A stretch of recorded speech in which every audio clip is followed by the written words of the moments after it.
ಸ್ನೇಹಿತರೆ, ಇವತ್ತು ನಮ್ಮ ಸರ್ಕಾರದ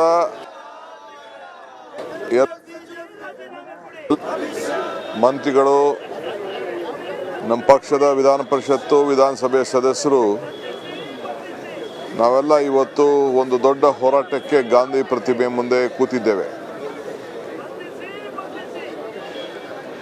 ತಮಗೆಲ್ಲ ಗೊತ್ತಿದೆ, ಈ ಒಂದು ವಾಲ್ಮೀಕಿ ಇಲಾಖೆಗೆ ಸಂಬಂಧಪಟ್ಟಂತೆ, ಡೆವಲಪ್ಮೆಂಟ್ ಕಾರ್ಪೊರೇಷನ್ ಸಂಬಂಧಪಟ್ಟಂತೆ ಹಗರಣ ಬೆಳಕಿಗೆ ಬಂದಿದೆ.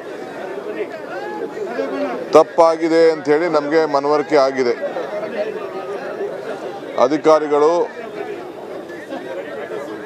ಭಾಳ ದುರ್ಬಳಕೆಯನ್ನು ಮಾಡಿಕೊಂಡಿದ್ದಾರೆ ಅಂಥೇಳಿ ನಮಗೆ ವಿಚಾರ ಗೊತ್ತಾದ ತಕ್ಷಣ ನಾವು ಅದಕ್ಕೆ SIT ಫಾರ್ಮೇಷನ್ ಮಾಡಿ ತನಿಖೆ ಮಾಡಿ ಕೆಲವನ್ನೆಲ್ಲ ಬಂಧಿಸಿ ಸುಮಾರು 50ಕ್ಕೂ ಹೆಚ್ಚು % ಹಣವನ್ನು ಈಗಾಗಲೇ ನಾವು ರಿಕವರಿ ಮಾಡಿದ್ದೇವೆ.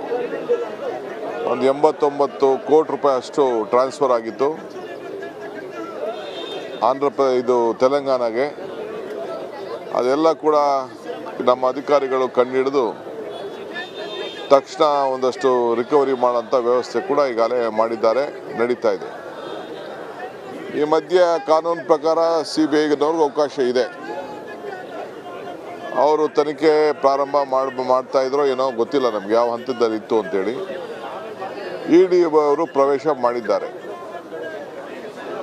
ED ಎಷ್ಟು ಜಲ್ದಿ ಬಂದರು, ಯಾಕೆ ಬಂದರು, ನಮ್ಮ ತನಿಖೆ ಮುಗಿದ ಮೇಲೆ ನಮ್ಮಲ್ಲಿ ಏನಾದ್ರು ತಪ್ಪಿತ್ತು ಅಂದರೆ ಯಾವುದಾದ್ರು ಏಜೆನ್ಸಿ ಅವ್ರಿಗೆ ಬರೆದಿದ್ದರೆ ಅವ್ರಿಗೆ ಅವಕಾಶಗಳು ಬರೋಂಥ ಸಂದರ್ಭ ಇತ್ತು. ಈಗ ತನಿಖೆ ನಡೀತಾ ಇರಬೇಕಾದ್ರೆ ಮಧ್ಯ ಪ್ರವೇಶ ಮಾಡಿ ED ಅವರು ಕೂಡ ತನಿಖೆಯನ್ನು ಪ್ಯಾರಲಲ್ ಆಗಿ ಮಾಡ್ತಾ ಇದ್ದಾರೆ. ರಿಕವರಿ ನಮ್ಮವ್ರು ಮಾಡಿದ್ದಾರೆ. ಕರ್ಕೊಂಡೋಗಿ ನಮ್ಮ ಮಂತ್ರಿಗಳಿಗೆ, ಶಾಸಕರುಗಳಿಗೆ, ಅಧಿಕಾರಿಗಳಿಗೆಲ್ಲ ವಿಚಾರಣೆ ನಡೆಸ್ತಾ ಇದ್ದಾರೆ. ವಿಚಾರಣಾ ಸಂದರ್ಭದಲ್ಲಿ ಬಲವಂತವಾಗಿ ನಮ್ಮ ಸರ್ಕಾರಿ ಒಬ್ಬ ಸರ್ಕಾರಿ ನೌಕರ assistant director of social welfare Shri Kallesh Basappa Mendel, assistant director ಅಂದರೆ ಒಬ್ಬ ರಾಜ್ಯದ ಒಬ್ಬ ಹಿರಿಯ ಅಧಿಕಾರಿ. ಆತನಿಗೆ ನೀನು ನಿನ್ನ ಎಲ್ಲ ಕಂಪ್ಲೀಟ್ ಎಲ್ಲ ಮಾಹಿತಿಯನ್ನು ಕೇಳಿ ನೀನು ಮಂತ್ರಿ ಮೇಲೆ ಹೇಳಬೇಕು, ಇಲ್ಲ ಮುಖ್ಯಮಂತ್ರಿ ಮೇಲೆ ಹೇಳಬೇಕು, ಇಲ್ಲ ಅಂದರೆ ನೀನು 7 ವರ್ಷ ಜೈಲಿಗೆ ಹೋಗ್ತೀಯ ಅಂಥೇಳಿ ಅವ್ರಿಗೆ ಭಾಳ ಒತ್ತಡ ಮಾಡಿ ಬೆದರಿಸಿ ಭಾಳ ದೊಡ್ಡ ಮಾನಸಿಕವಾದಂಥ ಕಿರುಕುಳವನ್ನು ಕೊಟ್ಟಿದ್ದಾರೆ. ಇದೆಲ್ಲ ಮನಗೊಂಡು ಅಧಿಕಾರಿ ಬಂದು ಇವತ್ತು ಒಬ್ಬರು ED ಆಫೀಸರ್, ಬೆಂಗಳೂರಿಗೆ ಸಂಬಂಧಪಟ್ಟಂಥವ್ರು ಮಿತ್ತಲ್ ಅನ್ನೋರು A1 ಮಾಡಿ ಆಗಿದೆ, ಮುರಳಿ ಕಣ್ಣನ್ ಅನ್ನೋರು A2 ಬೆಂಗಳೂರಿನಲ್ಲಿರೋಂಥ ಆಫೀಸರು. ಇವರಿಬ್ಬರ ಮೇಲೆ ನನಗೆ ಭಾಳ ಒತ್ತಡವನ್ನು ಮಾಡಿದ್ರು. ಮುಖ್ಯಮಂತ್ರಿ ಹೆಸರು ಹೇಳಬೇಕು, ಮಂತ್ರಿ ಹೆಸರು ಹೇಳಬೇಕು, ಅವರ ಮಾರ್ಗದರ್ಶನದಲ್ಲಿ ನಾವೆಲ್ಲ ಇದನ್ನೆಲ್ಲ ಮಾಡಿದ್ದೀವಿ ಅಂತ ಹೇಳಬೇಕು ಅಂತೇಳಿ ಬಹುಶಃ ಅವರ ಕಂಪ್ಲೇಂಟ್ನಲ್ಲಿ ಭಾಳ ಡೀಟೇಲ್ ಆಗಿ ಇದೆ. ಸೊ ಇದು ನಮಗೆ ನೆನ್ನೆ ರಾತ್ರಿ ಗೊತ್ತಾಯಿತು. ಇದು ತಕ್ಷಣ ಅವರು ಪೊಲೀಸ್ ಸ್ಟೇಷನ್ಗೆ ಹೋಗಿ, ಯಾವ ಪೊಲೀಸ್ ಸ್ಟೇಷನ್ ಇದು,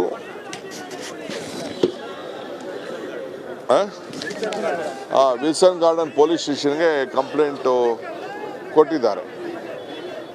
ಸೊ ಇದಕ್ಕೆ ನಾವು ನಮ್ಮ ಪ್ರತಿಭಟನೆ, ನಮ್ಮ ಹೋರಾಟ ED ಅಧಿಕಾರಿಗಳ ವಿರುದ್ಧ, ಕೇಂದ್ರ ಸರ್ಕಾರದ ವಿರುದ್ಧ ಈ ರೀತಿ EDಯನ್ನು ಬಳಸ್ಕೊಂಡು ನಮ್ಮ 5 ಜನ ಮಂತ್ರಿಗಳು ಕೂಡ ಒಂದು ಪ್ರೆಸ್ ಕಾನ್ಫರೆನ್ಸ್ ಮಾಡಿ ಈ ಮಧ್ಯದಲ್ಲಿ ಪೂರಕವಾಗಿ ಯಾವ ರೀತಿ ನಡೀತಾ ಇದೆ ನಮ್ಮ ಸರ್ಕಾರವನ್ನು ಅಸ್ಥಿರಗೊಳಿಸಲಿಕ್ಕೆ ಅಂಥೇಳಿ ಅನೇಕ ವಿಚಾರಗಳನ್ನು ಮಂದಟ್ಟನ್ನು ಮಾಡಿಕೊಟ್ಟಿದ್ದರು. ಆಮೇಲೆ ಒಳಗಡೆ ಬೇಕಾದಷ್ಟು ಚರ್ಚೆ ನಡೀತಾ ಇತ್ತು. ನಾವು ಅದಕ್ಕೆಲ್ಲ ಉತ್ತರ ಕೊಡೋಕ್ಕೆ ನಮ್ಮ ಮುಖ್ಯಮಂತ್ರಿಗಳು ಸಿದ್ಧವಾಗಿ ಉತ್ತರ ಕೊಡ್ತಾ ಇರೋಂಥ ಸಂದರ್ಭದಲ್ಲಿ ಈ BJPಯ ನಾಯಕರುಗಳು ಒಳಗಡೆ ಉತ್ತರವನ್ನು ಕೊಡಲಿಕ್ಕೆ ಬಿಡಲಿಲ್ಲ. ಕಾರಣ ಅವರ ಕಾಲದಲ್ಲಿ ದೊಡ್ಡ ದೊಡ್ಡ ಹಗರಣಗಳು ಎಲ್ಲ ಇಲಾಖೆಯಲ್ಲೂ ಕೂಡ ಅದನ್ನೆಲ್ಲ ನಾವು ಬಿಚ್ಚಿಡ್ತೀವಿ ಅಂತೇಳಿ ಬೋವಿ ನಿಗಮ, ಬೇರೆ ನಮ್ಮ ಕೋಆಪರೇಟಿವ್ ಸಂಬಂಧಪಟ್ಟಂಥದ್ದು ಬೇರೆ ಬೇರೆ ಬೇಕಾದಷ್ಟೆಲ್ಲ ಮೊನ್ನೆ ಪಟ್ಟಿಯೆಲ್ಲ ತಾವೆಲ್ಲ ಹಾಕಿದ್ದೀರಿ. ಎಲ್ಲ ಇಲಾಖೆಯಲ್ಲೂ ಕೂಡ ಅವರ ಅವಧಿಯಲ್ಲಿ ಇದೇ ರೀತಿ ತನಿಖೆ ಹಂತ ಕೂಡ ಕೆಲವೆಲ್ಲ ಇದೆ. ಸೊ ನಾವು ಇದೆಲ್ಲ ಕೂಡ ಯಾವ ರೀತಿ ಅಧಿಕಾರಿಗಳು, ಮಂತ್ರಿಗಳು, ಯಾರೊಬ್ಬ ಮಾಜಿ MSc ಈಗ ಅವ್ರು ಒಳಗಡೆ ಇದ್ದಾರೆ. ನಮ್ಮ ದೇವರಾಜರ ಟರ್ಮಿನಲಲ್ಲಿ ಸುಮಾರು 40ಕ್ಕೂ ಹೆಚ್ಚು ಕೋಟಿ. ಹಿಂಗೆ ಕೆಲವು CAG ವರದಿ ಬಂದಿದೆ, ಬೇರೆ ಯಾವುದೋ ಒಂದು 500 ಕೋಟಿ ರೂಪಾಯಿಗೆ CAG ವರದಿಲ್ಲ ಇದೆ ಅಶ್ವಥ್ ನಾರಾಯಣ ಅವರ ಇಲಾಖೆಗೆ ಸಂಬಂಧಪಟ್ಟ. ಪೂಜಾರರು, ನಾನು ಭಾಳ ಪ್ರಾಮಾಣಿಕರು ಪೂಜಾರರು ಅಂದ್ಕೊಂಡಿದ್ದೆ. ಅವರ ಮಾರ್ಗದರ್ಶನದಲ್ಲಿ ಅವರ ಇದರಲ್ಲೂ ಕೂಡ ಬಂದದ್ದು ಪ್ರಸ್ತಾವನೆ ಕೂಡ ಆಗಿದೆ. ಸೊ ಹಿಂಗೆಲ್ಲ ಬೇಕಾದಷ್ಟು ಮಂತ್ರಿಗಳ ವಿರುದ್ಧ ನಾವೆಲ್ಲ ಬೊಮ್ಮಾಯಿಯವ್ರ ಕಾಲದಲ್ಲಿ ನಡೆದಿದೆ, ಯಡಿಯೂರಪ್ಪನವ್ರ ಕಾಲದಲ್ಲಿ ನಡೆದಿದೆ. ಇವೆಲ್ಲ ಕೂಡ ರಾಜ್ಯದ ಜನತೆಗೆ ಅಸೆಂಬ್ಲಿಯಲ್ಲಿ ತಿಳಿಸಿ ದಾಖಲೆಗೆ ತರಬೇಕು ಅಂತ ಹೊರಟಾಗ ಅವರು ನಿಲ್ಲಿಸಿದ್ರು. ಆದರೂ ಮುಖ್ಯಮಂತ್ರಿಗಳು ಅಸೆಂಬ್ಲಿಯಲ್ಲಿ ಎಲ್ಲ ವಿಚಾರವನ್ನು ರಾಜ್ಯದ ಜನತೆಗೆ ತರಲಿಕ್ಕೆ ಪ್ರಯತ್ನವನ್ನು ಮಾಡಿದ್ರು. ಈಗ ಇದನ್ನೆಲ್ಲ ತಿಳ್ಕೊಂಡು ನಮ್ಮ ಬಾಯನ್ನು ಮುಚ್ಚಿಸಬೇಕು, ನಮಗೆ ಎದುರಿಸಬೇಕು, ಹೆಸರುಗೊಳಿಸ್ಬೇಕು, ಮುಖ್ಯಮಂತ್ರಿಗಳ ಹೆಸರಿಗೆ ಮಸಿ ಬಳಿಬೇಕು ಅನ್ನೋ ದೃಷ್ಟಿಯಿಂದ ಈ ಅಧಿಕಾರಿಗಳ ಕೈಲಿ, ಈ ಕಲ್ಲೇಶ್ ಅನ್ನೋ ಅಧಿಕಾರಿಗಳ ಕೈಲಿ ನೀನು ಮುಖ್ಯಮಂತ್ರಿ ಹೆಸರೇಳು, ಮುಖ್ಯಮಂತ್ರಿ ಹೆಸರೇಳು, ಮಂತ್ರಿ ಹೆಸರೇಳು ಅಂತೇಳಿ ಒತ್ತಾಯವನ್ನು ಮಾಡಿ 7 ವರ್ಷ ಜೈಲಿಗೆ ಹಾಕ್ತೀನಿ ಅಂತ ಹೇಳಿ ಅವನಿಗೆ ಎದುರಿಸಿದ ಮೇಲೆ ಆತ ಬಂದು ಧೈರ್ಯವಾಗಿ ಹೋಗಿ ಪೊಲೀಸ್ ಸ್ಟೇಷನ್ಗೆ ಕಂಪ್ಲೇಂಟ್ ಕೊಟ್ಟು ಇವತ್ತು FIR ಆಗಿದೆ. ಇದು ದೇಶದಲ್ಲಿ 2-3 ರಾಜ್ಯಗಳಲ್ಲಿ ಹಿಂದೆ ಈ ರೀತಿ ಆಗಿದ್ದು, ಕಂಪ್ಲೇಂಟ್ ಕೊಟ್ಟಿದ್ದು ನಾವೆಲ್ಲ ನೋಡಿದ್ದೇವೆ. ಕರ್ನಾಟಕ ರಾಜ್ಯದಲ್ಲಿ ಮೊದಲನೇ ಬಾರಿಗೆ ಹಿಂಗೆ ಮುಖ್ಯಮಂತ್ರಿಗಳನ್ನೇ ನೇರವಾಗಿ ಟಾರ್ಗೆಟ್ಟು, ಸರ್ಕಾರನೇ ನೇರವಾಗಿ ಟಾರ್ಗೆಟ್ಟು ಮಾಡೋಂಥ ವ್ಯವಸ್ಥೆ ಇವತ್ತು ನಡೀತಾ ಇದೆ. ಅದಕ್ಕೆ ಇವತ್ತು ನಮ್ಮೆಲ್ಲ ಶಾಸಕರು, ಸರ್ಕಾರದ ಮಂತ್ರಿಗಳು ಈ ಗಾಂಧಿ ಪ್ರತಿಮೆ ಎದುರುಗಡೆ ನಮಗೆ ನ್ಯಾಯವನ್ನು ಒದಗಿಸ್ಕೊಡ್ಬೇಕು.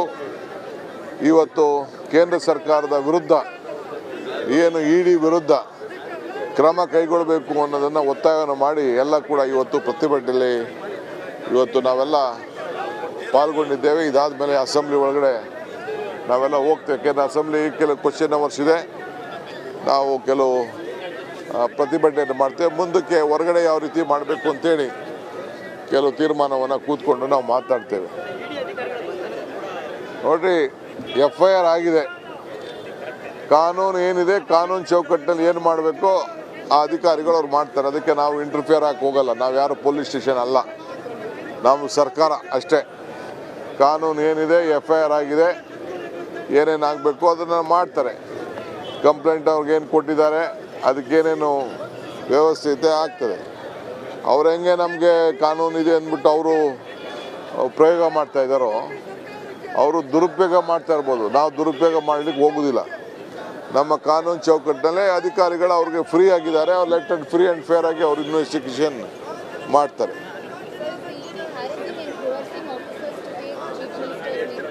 That is why today all the legislators, including the minister, before the Gandhi statue, we are having a protest because the ED officials forced Mr. Kallesh, who is the Assistant Director of Social Welfare Department, to tell that, forcibly tell them, asking him to spell out the name of the Chief Minister, Honorable Chief Minister, and the Minister. The Minister himself had voluntarily resigned for a free and fair investigation. We knew, I also inquired with him. He said that in no way has been involved.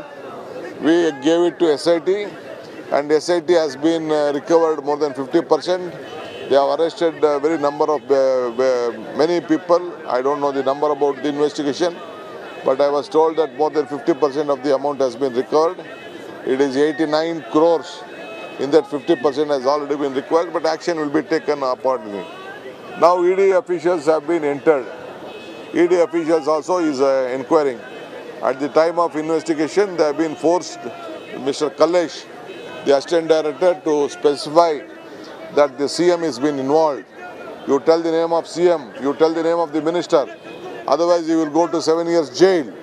That is the force they have been done. The officer has gone to the police station and he has registered the complaint. We came to know in the late evening, after 9:30, the incident has